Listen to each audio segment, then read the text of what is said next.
কৃষ্ণপ্রেমী গুণী শ্রোতাজনেরা কামনাহীন কর্মের অনুষ্ঠান করলে চিত্তের মলিনতারূপ পাপ দূর হয়। একে বলে চিত্ত শুদ্ধি। এটা ভোগ্য নয় এবং বিনাশশীল নয়। মানুষ ছাড়া সকলই ভোগজনী। রাগ দেশ থাকলেই ভোগ হয়, না থাকলে ভোগ হয় না, বরং সাধন হয়। কামনার বশে মানুষ পূজা, যজ্ঞ, ব্রত পালন ইত্যাদি করে থাকেন এবং সেগুলি বৈদিক আচার বিচার এবং মন্ত্র দ্বারা সম্পাদিত হয়।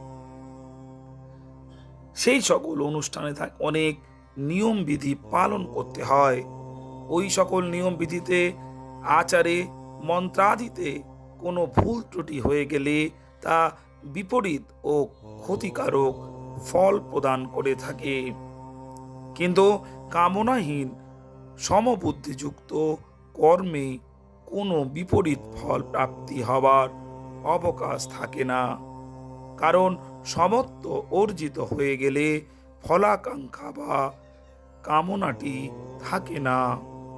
সেক্ষেত্রে বিপরীত ফলের প্রশ্নটিও থাকে না। জাগতিক যে কোনো বিষয়েতে অনুরাগ বা বিরাগী বিষমতা আনয়ন করে। ওই বিষমতায় জন্ম, মৃত্যু এবং বন্ধনের কারক হয়। সমবুদ্ধিযুক্ত কর্মের অতি অল্প ক্রিয়াতেও যদি সামান্যতম সমতাও এসে থাকে, তবে তা মহাভয় হতে রক্ষা করে।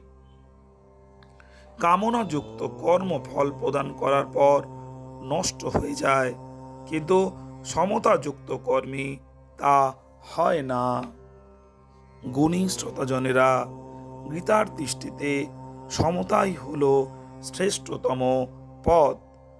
যার মধ্যে সমত্ব বোধ এসেছে, তার অপর কোনো গুণ না থাকলেও গীতা তাকে সিদ্ধ হিসাবে মান্যতা দেয়। পরমাত্মা সমত্বে পরিপূর্ণ। যিনি সমত্বে স্থিত হয়েছেন, তিনি পরমাত্মাতেই স্থিত হয়েছেন। এমন মানুষ সংসারে বিজয়যুক্ত হয়ে জীবনমুক্ত হয়ে যান। দান, তীর্থ, পুণ্যরূপ ব্রত, তপস্যাদি পূর্ণ কর্মফল প্রদানের পর বিনষ্ট হয়ে যায়, কিন্তু সমত্বের ক্ষেত্রে তা হয় না।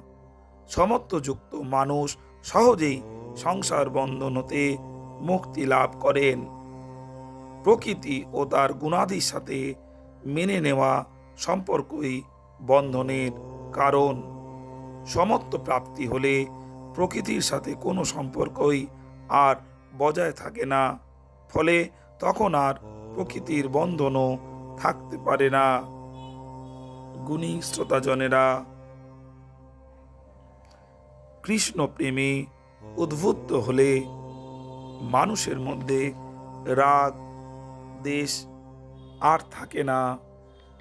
হৃদয়ে সমতা প্রদান হয় এবং মানুষ পরমার্থের দিকে এগিয়ে যায়। নমস্কার।